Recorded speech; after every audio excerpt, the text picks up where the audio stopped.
Hi friends, in this video we will present an elegant solution for a host validation bypass via connection state attack. The original exploit logic in PortSwigger is conceptually correct, but there is a critical missing piece. We must reuse session cookies across sequential requests. Unfortunately, Burp Suite's default module like repeater tab groups or macros don't automatically carry session cookies from one response to the next. And because the backend's trust window in real-world cases is often fleeting, about just 3 to 5 seconds, we don't realistically have a chance to manually inject cookies between requests. Instead, we could use extensions like ReSharper or develop our own Burp extension to handle this. But in this video, we will present a Python-based solution, fully customizable and reusable for real-world scenarios.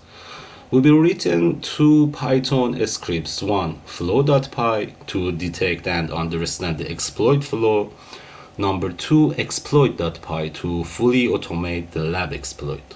Let us start by executing flow.py. As you can see, it successfully accessed the admin panel response. Now let's review the code. It first sent a legal request to the root pad with the connection keep alive header. This keeps the TCP TLS connection alive, allowing us to reuse the same session for subsequent requests. Must server close ideally connections after about 5 seconds.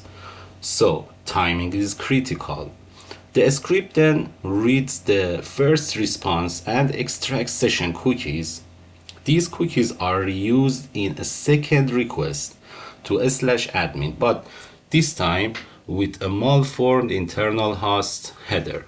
Finally, it prints the response from the second request, confirming backend trust bypass. Now, let's execute exploit.py.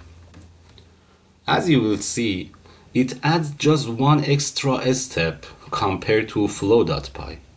It extracts the CRF token from the second response and use it to send a final post request to delete the user callus. Once we receive a 302 found response from the thread request, the lab is solved. And that's it.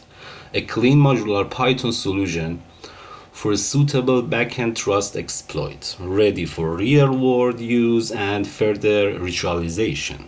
We wrote this exploit with Copilot's help, and you can bring it back into Copilot to customize it for other labs or real-world cases. Adapt it, extend it, ritualize it, and let it serve your own screws of reform. Until next time, my friends, good hunting, stay lucky.